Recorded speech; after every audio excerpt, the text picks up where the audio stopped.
And as it stands, we've got ample money to pay for the primary out of this current fiscal year. We've got 142,000, what is it?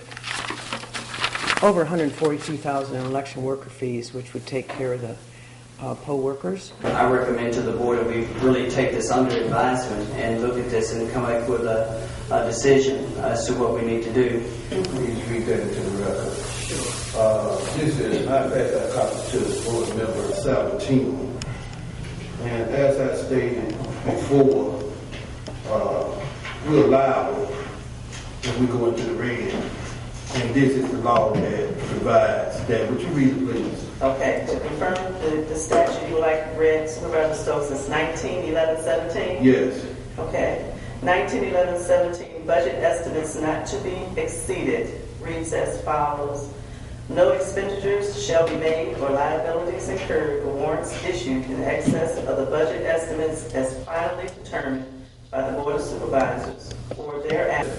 The Board of Supervisors shall not approve any claim, and the clerk shall not issue any warrant for any expenditures in excess of the budget estimates thus made and approved or as thereafter revised under the provisions of this chapter, except upon the order of a court of competent jurisdiction or for an emergency as hereinafter provided. Any violation of the provisions of this section shall make the members of the Board of Supervisors voting for same and the surety upon their official bonds liable for the full amount of the claim allowed, the contract entered into, or the public work provided for, and the state auditor as the head of the State Department of Audit shall be authorized to sue for the recovery of the sum or sums so voted. Thank you so much for the law that I was speaking of. I so move that we adjourn this meeting. May I It's been moved. Motion. Just 1 second. It's been a motion. Is there a second? Second. It's been a motion and a second. Now, go ahead, please. The matter that Ms. Davis just read is a new issue. I have just told you that there are funds available. There will be no going into the red pertaining to this primary. So that does not even play a role in this. The funds are there. Okay. All right. Mr. President, the reading of Section 1911-17 is still noted. However, the project is being presented in the state of your clarity that the Election Commission has funds from its current allocation for this fiscal year that can be used to carry out the election, and if monies are carried over into the next fiscal year, with the funds it has now, it can even handle the November election as well as the runoff, if there be any at that time. And I know that a motion to join in itself has some precedent. However, I would think that because of the urgency of this matter, the fact that we've been waiting in Attorney General's opinion as to whether we can proceed sooner. There was not money based on what we have to do to get the money. And because of the statement that the monies are available from this year's allocation in the Election Commission's office, I think it would be wise for us to take the necessary action to move forward with the elections as requested with the funds that are already available. Right. At the appropriate time, but I've not had an opportunity to look at this. So, based upon that, it's been moved and properly seconded. All those in favor for we adjourn, say aye. Mr. President, I asked to be addressed.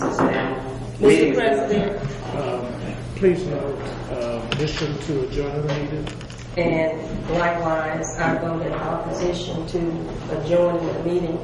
As a matter of fact, those are just support cases that reference the provision that was prior to that. And I don't have a copy of what's prior to 1911-17. It references 1915%. So that section's kind of cut off. well, no, it's Okay. Let me, may I say something? I'm not an attorney. Of course, the meeting is officially over, and I guess this may be media conference that we're having here or whatever. But in the opinion that was rendered by the Office of the Attorney General, it states very clearly that the Hinds County Board is legally obligated to pay the expenses enumerated in Section 4 conducting the September 24, 2013 primary elections. And in the concluding paragraph before that actual conclusion and directive, it said other options are found in Section 1911 and 19 of the authority to transfer money from one fund to another, etc. So, I mean, it's the authority is there. The legal responsibility is there. And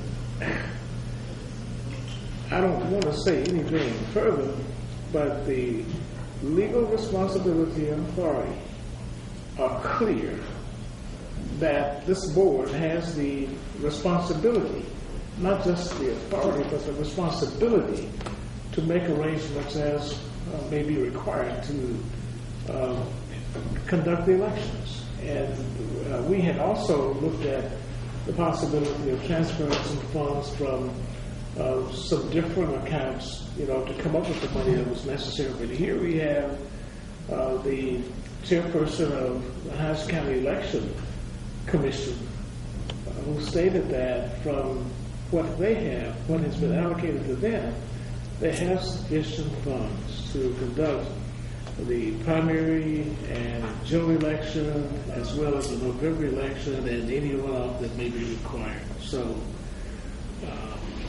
we have to make sure that we're acting in the best interest of those we serve and to move forward with the elections and paying for it be just that, in my opinion. Hey, Tony, did you get AG's opinion this morning? I have one, and just please, You do have one? Yes. And did it state that the board is obligated to pay for the funds paid? Speak for yourself.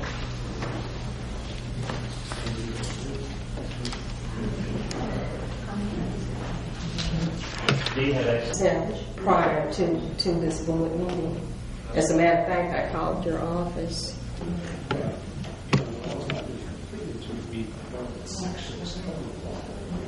And there's a section.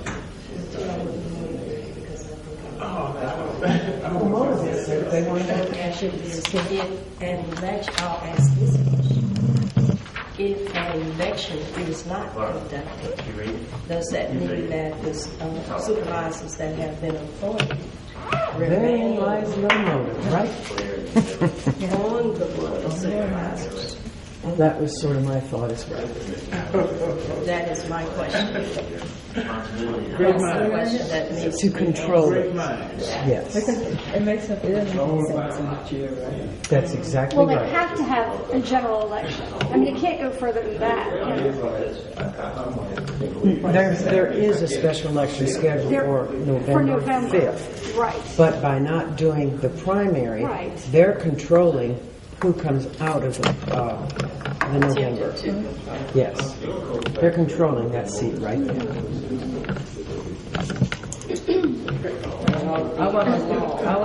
I've been around a few years. Yeah. Well, I mean, it was very abrupt what they did. It wasn't quite right.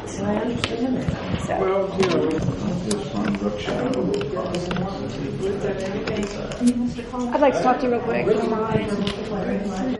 Okay. But are you going to just proceed? I mean, you've got absentee ballots to worry about. Can you do anything at this point? I can have them ready. I mean, I can't get them printed, but the bottom line is I've got the money to pay for them. And I don't know, it's catch-22. I need to have a directive as well. The money's there to pay for the ballots. I'm working on getting the numbers that we need to order. So I don't believe I can probably do anything without board approval. But therefore, I need to look for... Are you all going to file suit at this point, or is that still under discussion? That is under discussion. It's what will happen. The auditor, how you good? Right. You know, it's really hard to understand. We're that the initial, I wish I had those letters. I'll give you a copy. The initial letter that came to us, to me, said that it was going to cost in excess of $250,000. Like, wow. You mean the primary? The primary, yeah. And the moment I saw that, I said, okay, this is going to be fun now, right? Yeah. We sit down and we meet, and we're at 66, you know. Yeah, now we're at 66,000, but the answer is still no. It's a So, wonderful $5 word to describe all this. Obfuscation. I'm not going to use that. I would mess it up. You can't use it. what letter you talking about? Obfuscation and delay. Yeah. Delay. And all we want really is for the people to decide. You know, people to decide who's going to be their next elected officials. People decide what are the issues that should be priorities. And, you know, the people decide the direction of the Hinds County Board of Supervisors. That's what is at stake here. And that's all we're asking. They cite the exact same